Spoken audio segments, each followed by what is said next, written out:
Well,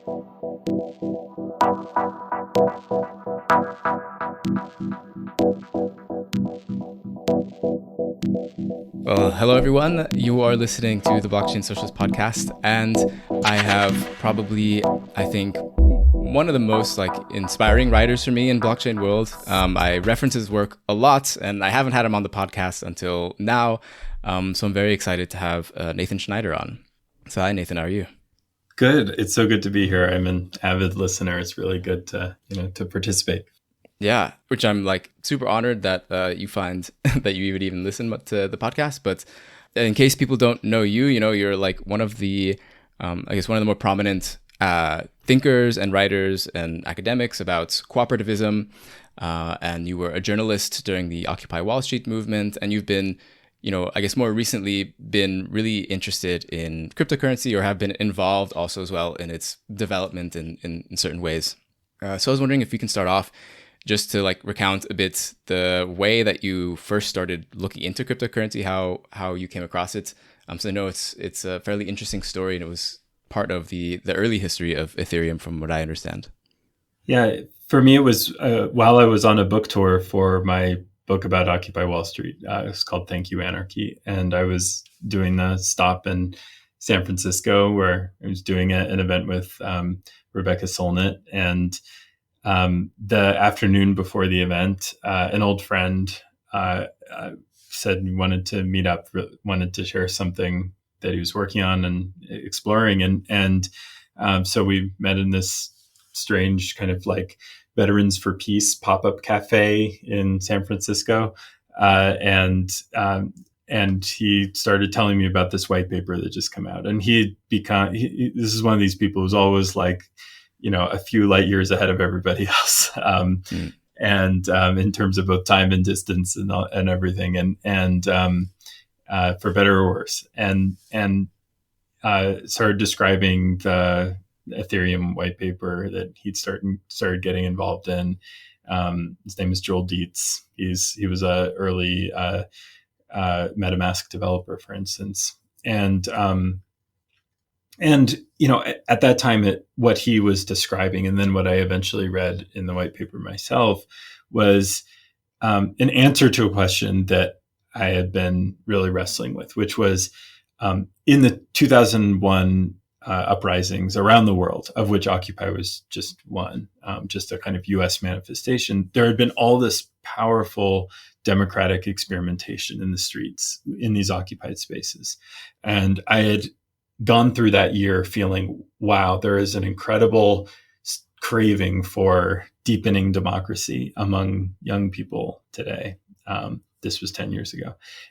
It's just so much deep experimentation. And once those occupations were gone, I was wondering, where will that experimentation go? Where will that energy go?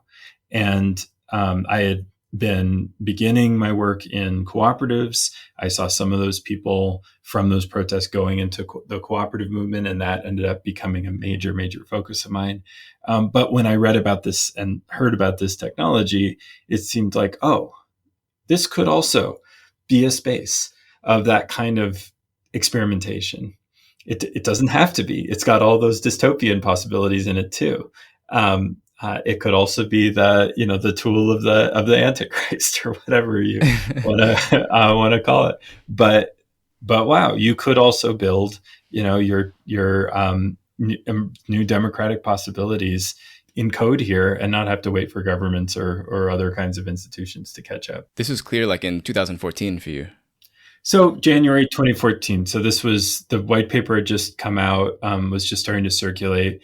A few weeks later, Vitalik announced it at Bitcoin Miami, with that listing the possibilities, and then also the mic drop at the end of, or Skynet, or the dystopian robot consciousness that tries to exterminate the human race in the Terminator movies. So that ambivalence for me has been always present in this. And then as a reporter, I tried to cover the early development of Ethereum. The editors at the magazines that I was writing for at the time, kind of, establishment New York magazines, could not care less. They did not want to take this seriously.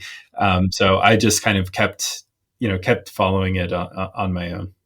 To me, it seems like pretty clear that your experience in covering Occupy Wall Street was influential in like taking this weird thing called crypto or Ethereum or whatever it was, like somewhat seriously. And I was wondering if you could maybe like lay out where those influences lie, because it seems to me, and correct me if I'm wrong, but it seems that like if you've done or attempted at trying to do something like decentralized organizing in the past, then you come across like all of these same issues, usually around like, I mean, staying resilient and like with threats, like staying on topic, staying like being able to stay cohesive and like resilient, adaptable over time.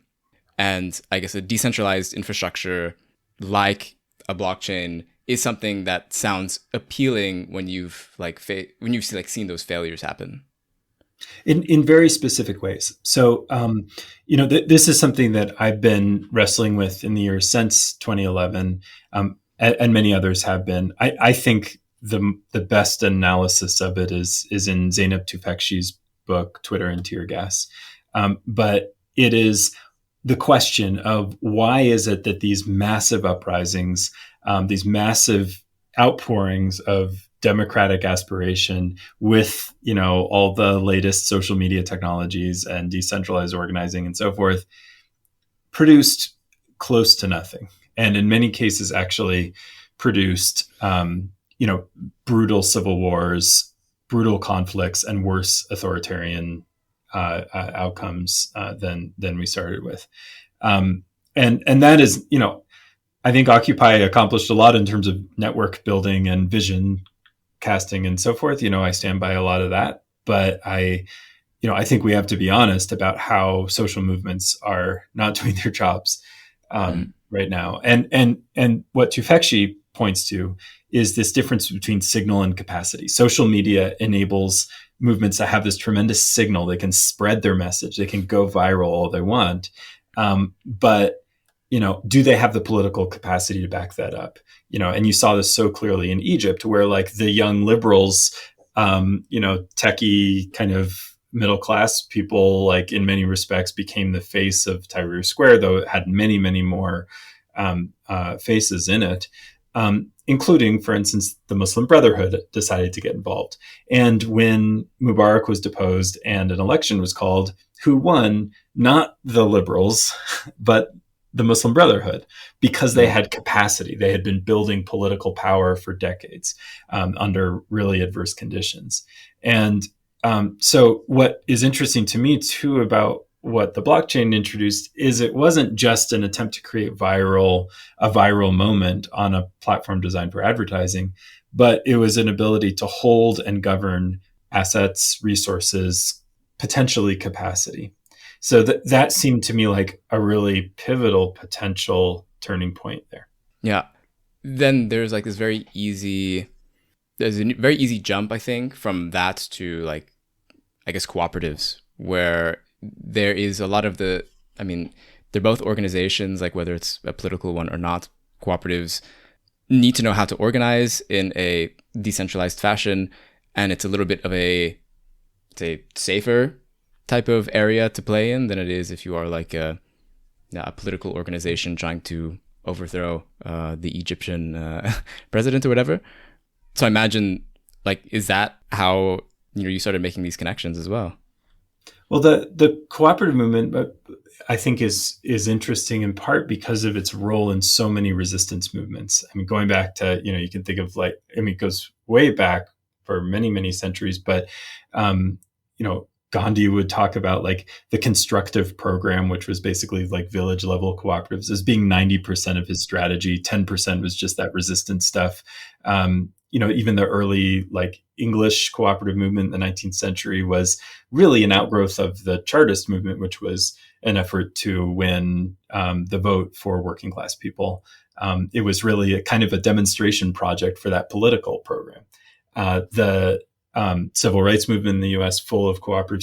So the idea of building democratic economies and pairing that with social movement resistance, is very old, and many of the most like boring cooperatives that we have in the United States, Land O'Lakes and so forth, were born of actually very militant, like in that case, the populist movement, resistance among farmers, who were being powerfully exploited by urban banks and railroads and so forth. And so the connection with social movements, I think is really important, and it was always a part of my interest in it. But it also just became a kind of practical interest as I started working with, starting around 2014, started working with startup founders who I was covering first as a journalist, and just like seeing them trying to build cooperative models in the tech economy today, and just seeing like these incredible barriers they're up against. And so quickly, the cooperative idea goes from being, it's both a political project, but it's in many ways just a very practical day-to-day. How do we get this stuff to work in a system that is not designed for it in so many respects? And, what do we even mean by work? How do we make it so that people can build viable livelihoods, with democracy? Right. Yeah. I didn't mean to imply that cooperatives aren't necessarily political, but that like it, on the surface, your, average apolitical person would not perceive it as necessarily being a political thing, which is also one of its strengths, I think, and is something that is, indeed, like paired with the political movement. It sort of provides the, what did you call it earlier? Like, just capacity for like, because your message can be propagated, but if you don't have the capacity to sort of like make material movements or whatever you want to call it, then, your memes can only go so far. Yeah. And I remember once a conversation when I was reporting on Cooperation Jackson and related things in Mississippi. I was talking with a civil rights elder, and, asked him, were there cooperatives around, while you were doing that work in the 60s? And he said, are you kidding? Like, who do you think was registering to vote? It was the cooperative owners, the people, because they were part of cooperative farms or had relationships with Black cooperatives, that they had the independence to be able to take a risk like that. And then I started asking more kind of mentors who were civil rights elders, and everyone had a story, or multiple stories. And so it's so often just an untold, part of that movement, where so often we see the resistance, we see the confrontation, the conflict. We don't see the underlying power that enables that conflict to be built and sustained. Yeah, I think to me, that's super related to, just in general, people sort of focus on the spectacle first and foremost out of everything else. And this is the case especially with cryptocurrency as well. You see the spectacle, you see like changing in prices, just like you would only see like the image of, whatever sort of scene that's set up for like a civil rights movement. Not trying to compare cryptocurrency to the civil rights movement at all, but like that there's some similarities there. Yeah. And also it's such a multifaceted thing. And, I often have to kind of remind myself, I've been in this stuff for a while, but I have really self-selected, opted into certain kinds of communities and spaces there. When, friends who are journalists or scholars who are looking at this stuff from a different perspective and experience, they're often focusing on a lot of the kind of speculative and currency focused components of this stuff.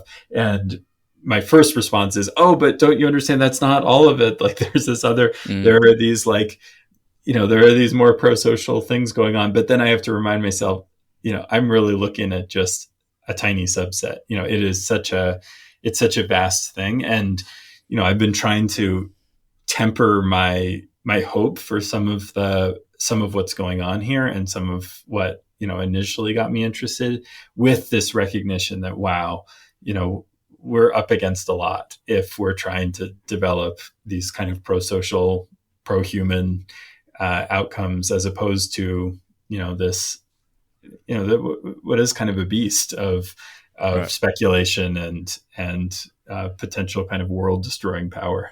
Yeah, indeed. I think from my perspective, at least, it seems that at least when you're critical, like it's a criticism from the inside, which I feel like is, in my opinion, a bit more influential, or a bit more like it would reach the more important ears, the people who are like sort of like building the stuff, rather than like I think what I see a lot of, I don't know, whatever left-wing academic that makes their criticisms from the outside. It seems to me that those are the type of criticisms that will not sort of penetrate into the people that are building it, but maybe that's not their audience. Yeah, it's not. And I think it's two different questions, right? I think it's the question of why, or not why, sorry, whether or how, right? The question of whether is what I see a lot of people I otherwise might find political alignment with asking. Should we have this crypto thing? And a lot of them have been coming to it just in the last few years. And they're like, oh my gosh, there's this thing that's happening. Should we do it or not? Like, should it exist or not? And I guess maybe it's because I've been in it longer and I've seen the cycles and I've seen it grow like so much more than I ever expected even. And I've asked that question of whether a lot and seen its irrelevance to what has actually occurred. And so I just don't think it's a question of whether. I think it's happening. And so I'm much more interested in the question of how. And so I think that's the difference. There's also, I think, this kind of socialist fantasy that, oh, we can just get the state to make this go away for us. And I think I have, I'm a bit more anarchist in my leanings. And I'm also a product of like the 21st century, in which I have very little hope in the state as a source of enlightened, policy and decision making. So even that question of like, are we going to ban it? Just does not feel like a live question to me. And what we need to be asking is, what do we mean by it? What are the tendencies we want to be driving here? What are the parts of this that we want, and what are the parts of this that we want to have less of? What do we want to encourage? Yeah, we can go on like a whole other tangent on what I think about that, but yeah, I mean, also just in the current state right now, at least in the U.S., I mean, yeah, it's hard to have faith that there will be any sort of like sensible, like, I don't know, good way of banning cryptocurrency, I guess, without sort of like an intense amount of surveillance being used. But I guess to really, I mean, what's clear that like you're showing how you're doing that is through like this thing with, I mean, very recently now you were editing Vitalik Buterin's book, which is coming out in September, I think, called Proof of Stake. So like I'm curious how that process was like, and like how do you, let's ignore the question of whether and assume you're correct that this is going to happen, and we can use the book maybe as like partially an example of like how we navigate this space. Yeah, it's been an idea that I've bounced around a lot over the years, just because, those of us who've been kind of mixed up in this world have all been, many of us, at least in the kind of Ethereum universe, reading these blog posts, these essays that Vitalik has been writing over the years. And, there's this kind of shared sense of like, well, he's not right about everything, but it's always fun when he comes out with something, like he's just this, he's not just a founder, he's this kind of literary figure. And actually he started in crypto, his first act was asking somebody to pay him to write, so he was kind of always a writer in this. And I guess it always felt to me like, wow, I just wish the people who were seeing like, the shillers, the kind of like celebrity shillers who show up on Super Bowl commercials or whatever, like also knew that there's this really interesting conversation happening about like the future of the universe among people building this stuff. And they're crazy sometimes, but they're really interesting sometimes. And so I kept kind of, bouncing this, around. My wife works in book publishing. We talked about this a lot over the years. And I always, I'd known Vitalik since 2014, but I'd never wanted to, push him on anything like this. But then in the last year or so, we had an exchange and I just floated the question, like, have you thought about assembling your writing into a book? I think it would be really, useful to introduce people out who haven't been following in real time, to help them catch up to some of these conversations. And he expressed, he wanted to do it. So we've been working together on assembling this, and it's a selection that's focused on kind of less technical, more kind of big idea essays. He's been doing, really a small subset, and it's got some notes and a glossary and things that will just help guide a reader through. And again, it's an attempt to shed light on some of the aspects of what's been going on that I think most of the world has not been seeing. And part of like our frustration, I think, among those of us who are kind of like trying to bring, a constructively critical approach to crypto, is that like there's a disconnect in what people are seeing. Like a lot of our friends, like who are just critics, are not seeing the live dynamic conversations. And it's, it's being published by, a leftist publisher, 7 Stories Press, which is, it's in, they publish Angela Davis and things like this. And, I think this is a stretch for them because Vitalik is in no way a traditional leftist, but he is an interesting thinker. And the publisher, Dan Simon, recognized that, this is someone who's just a really interesting, mind, and someone that, we should all be able to learn from. So did you have to like get the publisher to read a couple of his essays first to convince them that, it's not like the way that maybe you think about it based on, I don't know, articles you read in Jacobin or whatever? Yeah. Yeah. And, to be honest, it's provoked some interesting controversy in the company and among people who, it is a challenge for anybody who understands themselves in a kind of classical, or even like contemporary kind of Jacobin style leftist mold. He is not a Jacobin style leftist.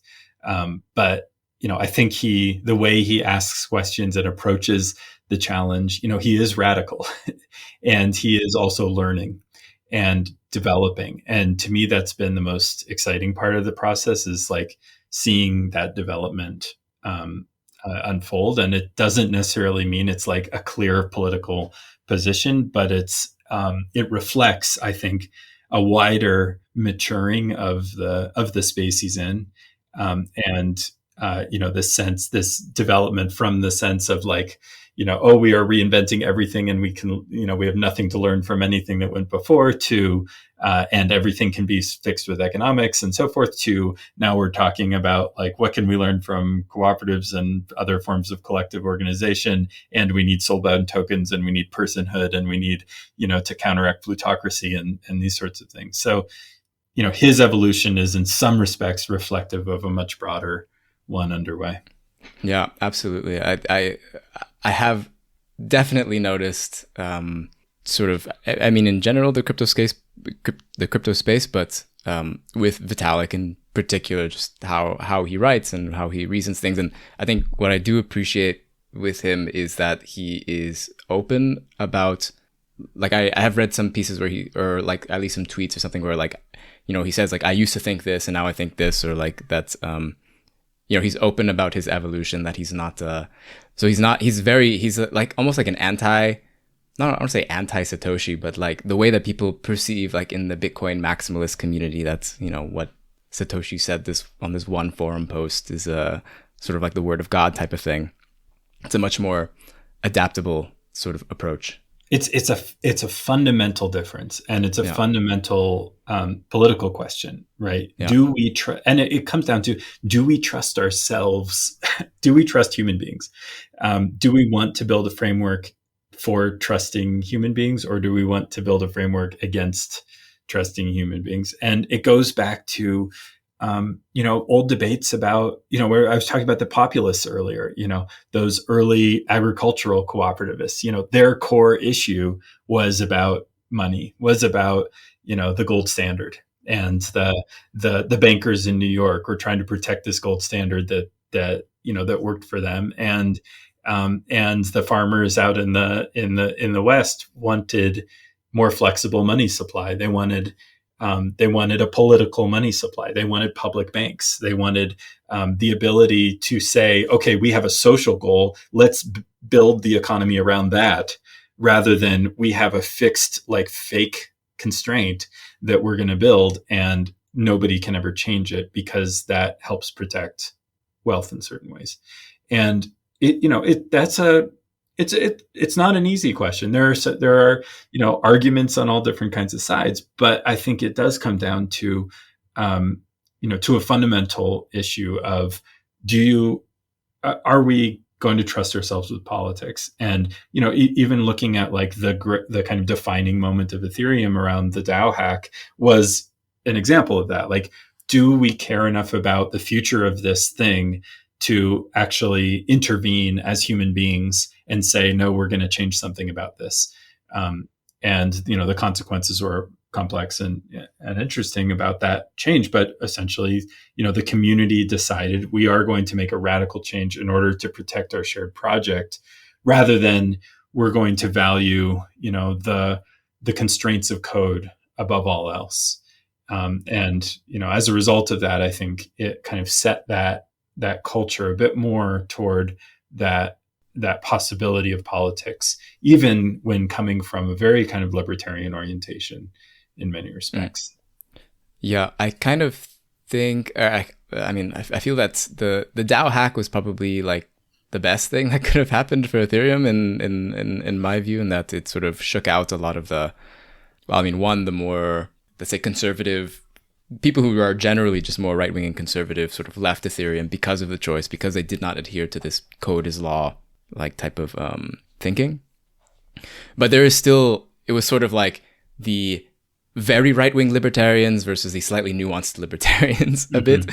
And That's but right. the slightly nuanced libertarians, like, now there's a whole lot of space to talk to where, I don't know if you've, in your experience in dealing with a lot of these types of people, like, have you seen sort of kind of what a couple of other people that I've talked to think that they're saying, kind of like almost like a libertarian to, I wouldn't say socialist, but like cooperativist or collectivist minded, like almost like there's a pipeline now with, especially with all these other types of movements that are happening within like a particular niche that is particular in Ethereum, with like, I don't know, with refi, regens, solarpunk, a lot of people around Gitcoin, like, the people who generally listen to you, I think. Yeah, in the Meta Governance Project, which is a research and experimentation network that I'm part of, we did a survey, a kind of political survey, where we tried to map the politics of it was of the Ethereum world, and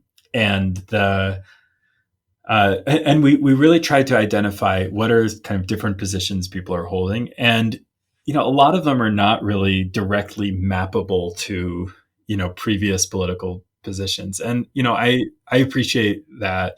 I'm, for instance, a Roman Catholic. Like, I have, like, my politics do not map cleanly onto any political party. And so I appreciate, this way in which the politics of of this emerging space and technology don't easily map onto pre-existing stuff. And that, to me, is something that we need to study, embrace, explore, play in, recognizing at the same time that a lot of the old questions that come up in all kinds of contexts are not, are still at play, and that it does, we still do want to read Marx and other kinds of earlier figures of political economy. They do have something to say to this moment, but at the same time, there is a kind of autonomy of the space, the kinds of questions that technology raises. Like the question around the DAO hack, like, I don't know if you could map that onto a previous question of political economy. It sort of connects to those old populist debates about metalism and gold standards and things like that. But it's also different in certain respects because the technology raises new questions, and that to me is part of what is most exciting about this is that it does create, the capacity for, these new affiliations, the regens and the solar punks and so forth, that are building their identity in relationship to particular technological options and non-options.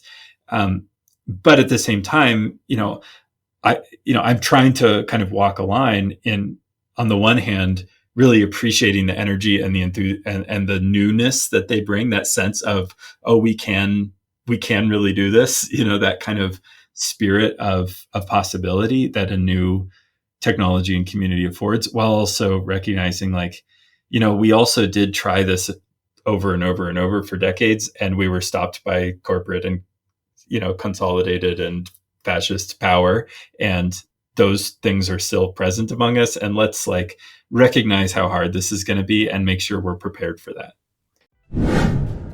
Hi everyone, if you're enjoying this episode so far, be sure to subscribe, leave a review, share with a friend, and join the crypto leftist communities on Discord or Reddit, which you can find links to in the show notes. If you're enjoying the interview or find the content I make important, you can pitch into my efforts starting at $3 a month on patreon.com/theblockchainsocialist to help me out and join the newest patrons like Alejandro, Garrett, Rohit, and Pat, which really helps since making this stuff isn't free in money or time. As a patron, you'll get a shout out on an episode like I just did and access to bonus content like Q&A episodes. You can submit and vote on questions you'd like me to answer, and I'll give my thoughts in roughly 20 minutes. Of course, I'll still be making free content like this interview to help spread the message that blockchain does not need to be used to further entrench capitalist exploitation if we put our efforts into it. So if that message resonates with you, I hope you'll consider helping out. So what I think maybe partially interests me about crypto is that it asks interesting questions that are not normally asked because of its new affordances in particular ways. And I think especially in regards to resistance to authoritative institutional power, whatever you want to call it, that I think on the left we sort of have it's almost like we just needed to organize stronger, or we just needed to have a bigger union, and then that would have fixed it. It tends to come down to sort of to be very abstract. If I try to listen to an argument or a debate against, I don't know, an anarchist and a communist against, which organizing theory is going to be better, it tends to be very just too abstract. And I think at least in the crypto space, it's more, let's say, it just forces you to come to different questions and looking at it in a slightly different way that I think are useful in some ways not. Yeah, and I think it does also come down to a question of are the framing devices that, for instance, unions or state power built around, are those frames that we want to always keep? And with those two examples, I'm really not sure. I mean, jobs, I think jobs are generally an idea that hopefully will not last forever.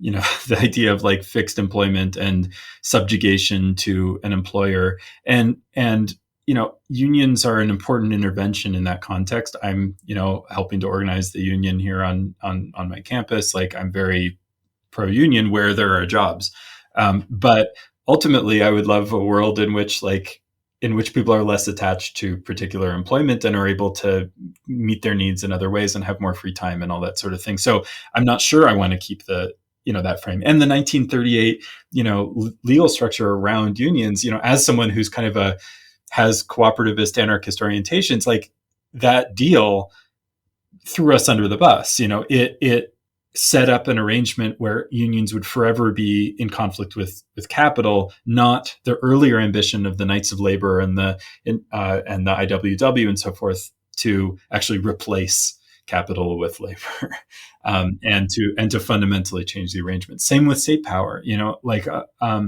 I just really, I think that the scope of significance of the territorial nation state is and should be decreasing.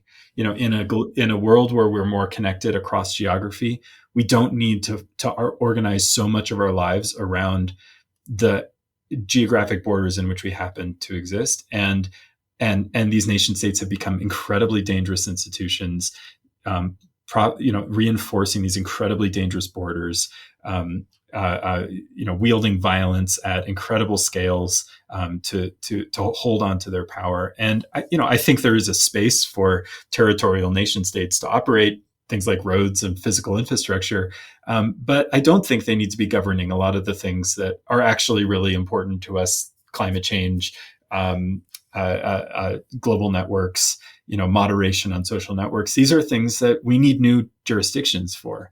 And that, again, is the thing that is exciting to me about crypto, is that it is this tool for creating jurisdictions, for creating shared assets that are governable.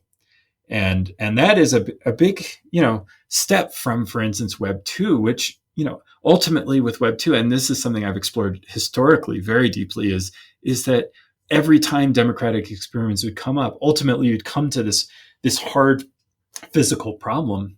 And going back to like Web 0.1, of like the server has to be somewhere, and that somewhere is in a physical jurisdiction under the law of whoever, and whoever owns the facility that holds the server is liable in a fundamental way. And that is going to be a challenge for any kind of democratic governance. Crypto has a different infrastructural dynamic that really challenges that problem, and opens doors for jurisdictions in ways that that previous regimes did not. It could have been done, but it might have been harder. Right. Yeah. At some, like, what I like to ask, like when someone says, but we can do the same thing without a blockchain. Like, then I think the immediate question you should ask is, okay, then why hasn't it been done? And I think like we can have a blockchain of just complete paper and pen, but of course, like, why hasn't that not been done? Because we're not going to do something like that, because there are like so many hurdles to it, and to upkeep it would be very difficult. So yeah, I think it relates to trying to think about the nuances of like what you're proposing. And I think that it's a tough question for us to think through, because there is a sense in which, we're working on this essay now, and this, it's called like Web3 is the opportunity we've always had, or we've had all along. And that to me is a really important recognition, like that these basic questions of political economy, like, could have been solved earlier. Like, we could have created the policy to enable a cooperative economy, for instance, much more than we did. And you can look back at that history and see exactly the moments where that path was not taken for very specific reasons of power and greed and that sort of stuff. I mean, the options were there. We've known how to do it. We've demonstrated we can do it. So a lot of the fundamental questions are things that have been available to us in the past. So we can own that. But there are things that these tools, do introduce, particularly the ability to have these kind of co-owned by default digital infrastructures. And that to me is a fundamental shift that, again, it doesn't mean that we couldn't have found ways to do this stuff before. But it does mean that this is a new opportunity to re-enter that conflict with some new tools and new weapons and new strategies. And so that to me is the rallying cry, is we need to see ourselves as part of a long tradition, but also see ourselves in a fundamentally new phase of that struggle. And, I think that's an exciting mix. Some people have been criticizing me on that, saying, if you connect this to older stuff, it'll just diffuse all the new energy. I don't think that's true, because I work with a lot of people who are doing the new stuff, and they very quickly run into problems, recognizing that they need to reinvent a lot of old wheels, and they can learn a lot from what's come before. Yeah, indeed. Yeah, that I think, that's partially why I think I try not to shy away from the word, or I can't shy away from the word socialist, even though a lot of people want to also say similarly, like, don't use those words, like they're too politicized. But I think there's some interesting connections. But so I do want to get into the article that you recently published with Noema. Am I pronouncing that right? Noema? I think so. I don't know. But it was titled "How We Can Encode Human Rights in the Blockchain." And so in this article, you're going through sort of similarly how, and correct me if I'm summarizing incorrectly, but how the many things that sort of crypto libertarians will sort of say are good things in terms of like immutability, in terms of like all those different buzzwords around blockchain, while they are largely they're like terms I think that are used like kind of incorrectly, or let's say they're not portraying 100% the truth, either because they don't know or because they're sort of maybe a little bit mischievous. But a lot of those similar types of properties that exist on a spectrum can be used for enforcing human rights. And so one of those things that you talk about in the article is this idea of neutrality, which I think is a really, really a common thing for crypto founders, for people who are advocates of cryptocurrency, to say that their protocol, their application, crypto is neutral, without really necessarily going into what it's neutral about, just that it's apolitical or something like that. But do you want to talk about a bit why you think neutrality as a concept is a bit problematic? Yeah, it's always. I mean, this is such a familiar pattern in the field of media studies that I've kind of become my adopted academic home. It's something we just see over and over, where purveyors of technology attempt to present it as a kind of even playing field and neutral, while at the same time using that technology to centralize and attract power in ways that are hard to see. And so it's, in some ways, it's kind of like a fish in the barrel type argument, in that we've just seen it over and over and over. And so when somebody comes up and says like, I'm neutral, like, you can guarantee that anybody who has been studying like the history of media is going to have lots and lots of reasons to be skeptical. And an example in this is, if you bring that question of human rights to bear on crypto, like, human rights is it's not my favorite framework, by the way, not something I've ever written about or used. I think it has these dangerous universalizing implications. It's a problematic history, and I used it here, in some ways very reluctantly, because I couldn't find a better frame. But still, when you think of human rights as this kind of menu, this list of universal rights or whatever, then you ask, okay, which rights are being respected on blockchains and which ones aren't? And then very much you see clearly, like, oh, this is a set of choices that have been made here. Property, for instance, the protection of property is a kind of UN universal, right. But other rights, such as against discrimination, are, especially if we have a sophisticated understanding of how discrimination works, which is often not explicit, is in no way present. And rights that so you end up recognizing, and the more you kind of look back into the history of the development of blockchains, you see what kinds of values were behind this. Is, yes, these are people who saw property rights as more important than virtually any other right. So the idea that whoever holds that private key has access to this power, is, it's not an accident that the thing was designed that way. And labor rights are not a priority of the kind of cypherpunk movement that developed, Bitcoin. And it was a movement. It wasn't just one person. It was a collection of people, and so you see very clearly particular kind of political philosophies written into these tools. And so in this essay, I'm asking, what if we were to introduce other kinds of political philosophies into the design of these tools, so that we're not just talking about, for instance, usually if you do a web search for human rights and blockchain, you see okay, can we use Bitcoin to create, identity credentials for migrants or something like that?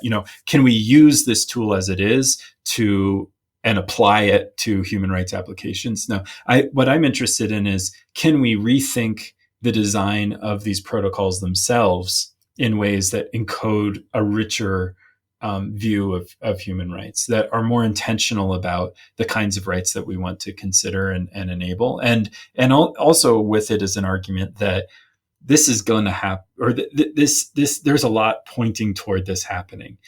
We're seeing markets for governance emerging in the layer 2 ecosystem on top of Ethereum.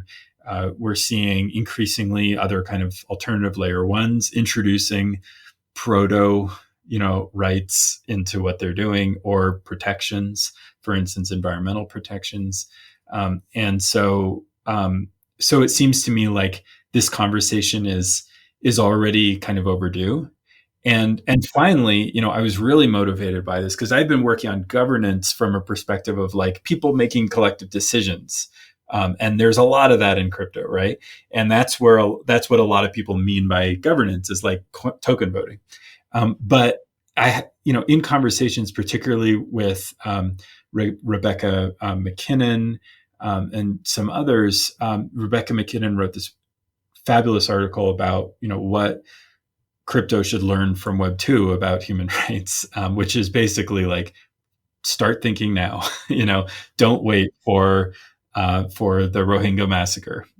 Start thinking now, and that to me, is revealing of this blind spot we've had, that we've been focusing on governance as decision making without remembering that ensuring rights is also a critical piece of governance and of how we design, self-governing systems. Right.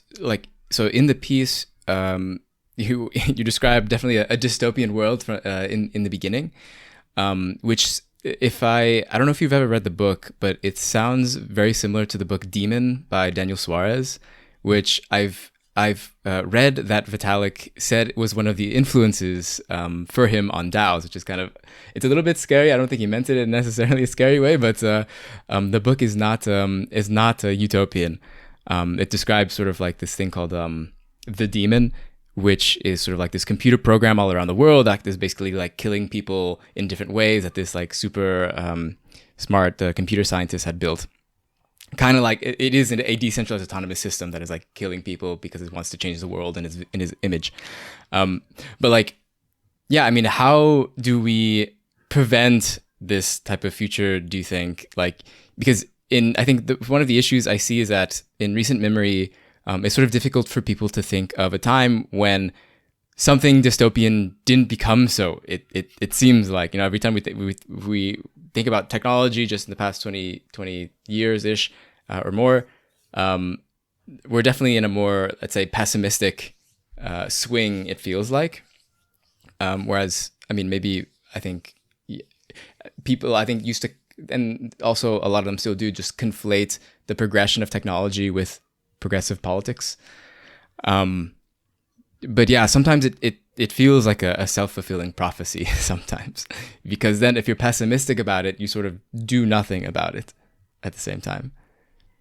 Yeah, and you can also just get so overwhelmed that you lose the ability to to challenge any of these things. I mean, one study that I really keep coming back to is done years ago out of Annenberg at the University of Pennsylvania, and they were looking at people's opinions about online surveillance and advertising and stuff like that. And initially they find what most of these studies find, which is most people don't care that much and aren't too up in arms about it. And then they also, what was different was they asked questions about do you feel you can change it? Do you feel like you understand it? Do you feel, and those kinds of questions revealed something really powerful, which is so many people feel just tremendously disempowered and just feel helpless. So their kind of acceptance is intertwined with helplessness. And so, it's why I think it's so important to get these conversations going and to build alternatives, because those things present they challenge the helplessness. They challenge the sense that, that you can do, that there's no other way. It's one reason why I spend like way too much time like worrying about, installing Linux operating systems on my computers and like using free and open source software and using community-based software and forcing the students in my lab to use, community developed tools. Because I think it's really important for me doing this work every day to experience every day a different way, experience that another way is possible than, simply, choosing among the monopolies, and just also experiencing the pleasure of like the incredible dynamic like design practice among like, hackers playing with, Linux desktops. Like the last thing I scroll through at night often is this website, this subreddit called Unix porn. That's just like people showing their desktops, not because like, I don't know, I don't have any of those skills a lot of times. I just love seeing people's creativity, and love seeing that, yeah. And so creating a conversation, for instance, going back to crypto and human rights, opening the door for that kind of creativity to be part of the discussion, and to recognize like rights and democracy as a design space, not as this like depressing thing you have to deal with, that you want to pass on to your compliance department, and that, is this kind of like, sad sack leftist, like, but have you considered type of intervention. Instead, what I hope is that we can get to a point where, the design of democracy and of rights becomes fun, becomes the thing that people are getting excited about. And what I see in what keeps me coming back to the crypto world is the extent to which I see that happening. Like I've worked with credit unions, for instance, to try to get them to explore new strategies of like, co-governance with their members, and like, lateral member to member relationships is like my big thing in credit union, like consulting or whatever, my brief career doing that. And they're doing, they're interested in very little of that because they're saddled with all these crazy regulations from, the banking industry and so forth. And they're stuck with these 1930s, rules that set them up. Whereas in crypto, it is a place where like people are really inventing new voting systems and having, and like having fun with it and seeing how it works and testing it out and failing and trying again. And that is, something I think our society profoundly needs. Another space of this that I've been looking at alongside crypto is like, transformative justice organizers, people who are trying to develop alternatives to policing. And, a lot of the people, it kind of shocked the kind of liberal Democratic Party, right? But, the reason why this idea of defunding the police became such a salient call among core Black Lives Matter organizers is because so many of them are embedded in communities and spaces that are actively doing creative work to try to build alternatives to policing, and they've experienced it in their daily lives, so they don't think this is crazy. And so, as different as like, Gitcoin universe and, like Miriam Kaba universe are, to me, they are two incredibly vital spaces of democratic experimentation going on right now. And, and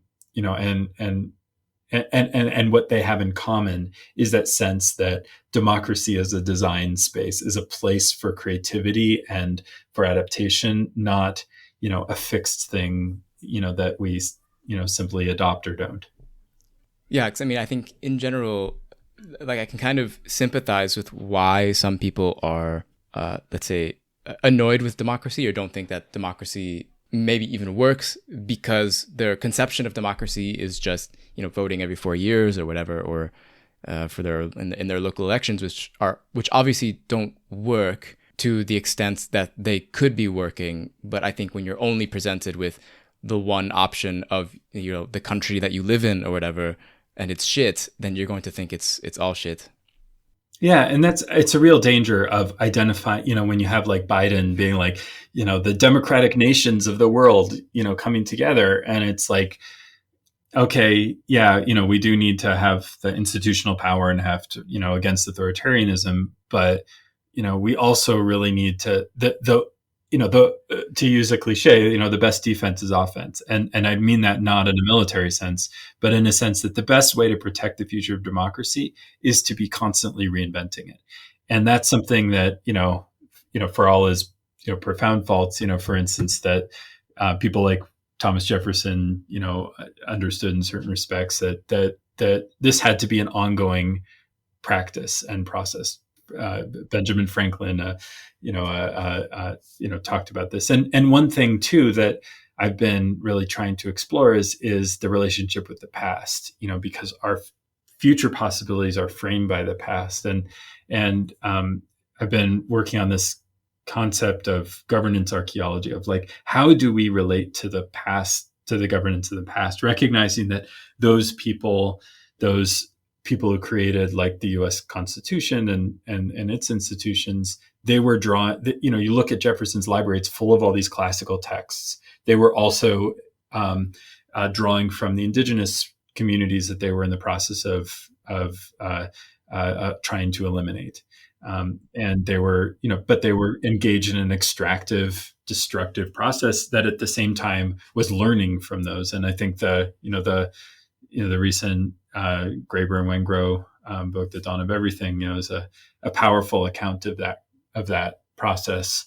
and is also a powerful account of the uses of the past, and in some ways the need for the past. So as we enter this world of like creating the new democratic institutions on blockchains or wherever, I'm really interested in how do we draw from the past in a way that doesn't reproduce those patterns of exploitation or of kind of wishful thinking that that might have applied more to the classical contexts, to the Greek and Roman examples that they were drawing on, and to recognize that the act of creation is always an act of remembering. A passage, a line that I always come back to is from one of the founders of the Catholic worker movement, Peter Moore. And in his poems, he often had this phrase, "A philosophy so old that it looks like new." And that to me is something I just keep coming back to, is like, where do you find those resonances between things that have a past and have a history and, that have something behind them, but then also have a newness about them because they are being applied freshly. They're taking on new life in a new context. Yeah, absolutely.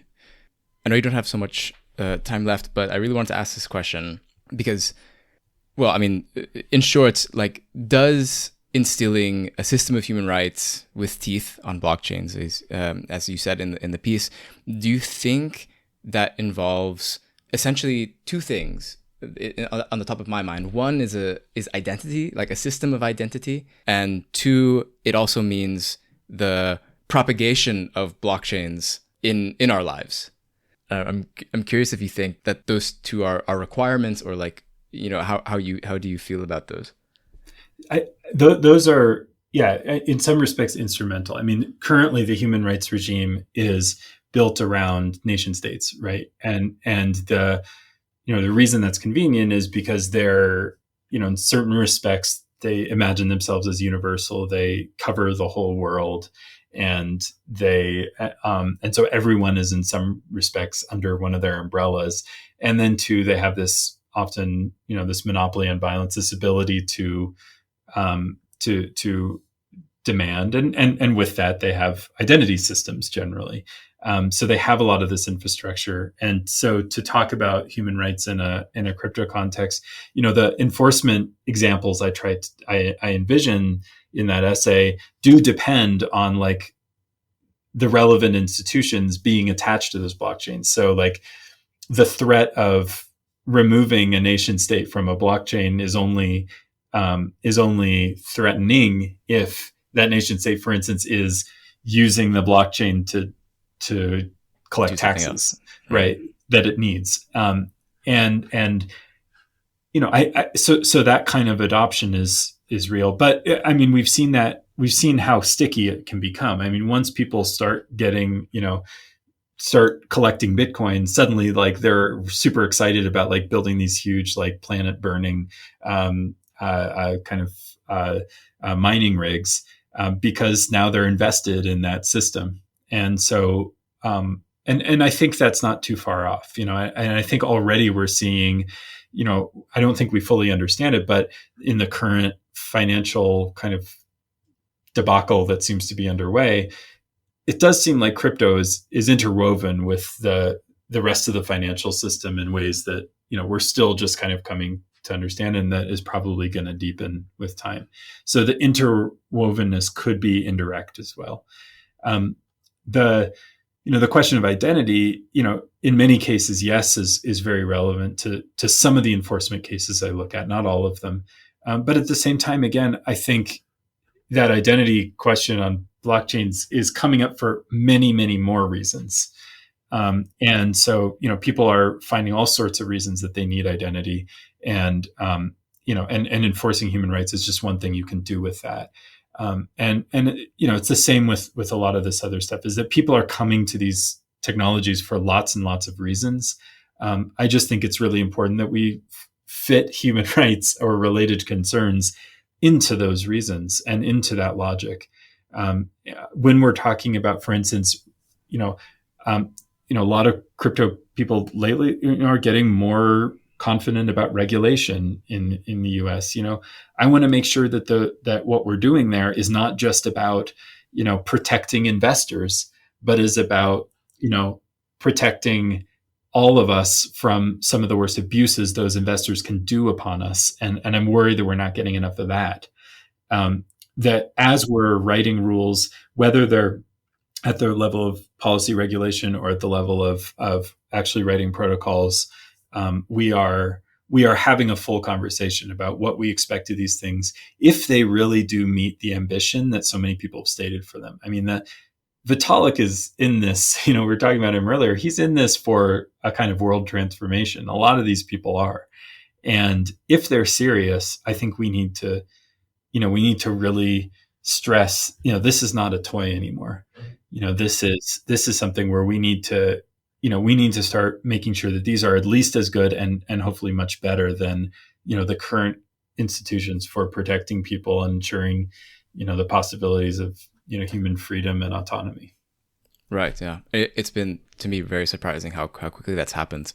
But I think one of the things that you mentioned that I think I've heard you mention before as an example was, I think it was like only being able to be legally registered as a DAO if your token distribution like met a certain decentralized threshold or something like that.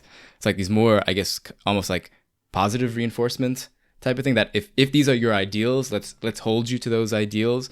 And we're, decentralized politically means that your ownership of your token must also be decentralized. Yeah, and I'm cribbing there from the Securities and Exchange Commission, right? That's what they did around this idea of sufficiently decentralized. That has, whenever I talk with founders of token protocols or things like this, I ask like, did that influence you? And very often the answer is yes. Like that threat of SEC enforcement actually pushed us to do our token drop to our community, to do our exit to community, to make sure that we didn't just hold all the tokens. And so I think those nudges can be really, really important. And again, the question to me is like, do we really, should the SEC be making those nudges? Or, you could also see that kind of nudge being built into Ethereum or a layer 2 that's built on top of it, saying like, if your DAO does not distribute tokens in this way, and we can computationally see it, like the protocol is just automatically going to move things around a little bit, or it's going to turn you off until you switch things around. So it's these are, I'm not saying that that's what we should do right now, but I just think we need to get away from that idea that we can't do those sorts of things, because technologically we can. It's just that ideologically, we've decided to privilege certain rights around censorship resistance and immutability and property rights and so forth, and we are ignoring other things that we could consider really important and that we could inscribe into these tools. Right. Yeah. You should. Yeah. I think it would be interesting to have maybe like I don't know, to make it like it actually decentralized chain or something, like as a layer 2 in which by being on that chain, it means that you are actually decentralized because you fit a particular set of rules or what have you. And you can see self-interested reasons for adopting that. Like if a bunch of DeFi projects are trying to avoid, SEC regulatory scrutiny, being on that chain could be a way of certifying that they are above ground, that they are, that they're playing by that rule. Similarly, I think, we're going to see much more demand for, I think this Terra crash, already we've seen people talking about, maybe we should have deposit insurance, for crypto. And we're seeing other kinds of consumer calls for consumer protection. And so the question is, okay, are we going to externalize that to territorial governments, or are we going to build those things in so that maybe transactions can be reversed under certain circumstances in a systemic way rather than like an ad hoc, DAO hack way? What kinds of, as we build in those financial protections, I think are coming just based on this last experience. What other kinds of protections do we want to introduce so that, for instance, the killer drones, the contracts running the killer drones can't run on your blockchain? Right. Well, thanks so much for coming on and sharing your knowledge with us. Maybe just to finish it off, if you want to share with people where they can keep up with you and your work. Yeah, I just keep a running list of articles and even drafts of articles and things like that on nathanschneider.info. And also my lab is called the Media Enterprise Design Lab at University of Colorado Boulder. So you can join our newsletter. But thank you. I'll see you in the on Discord.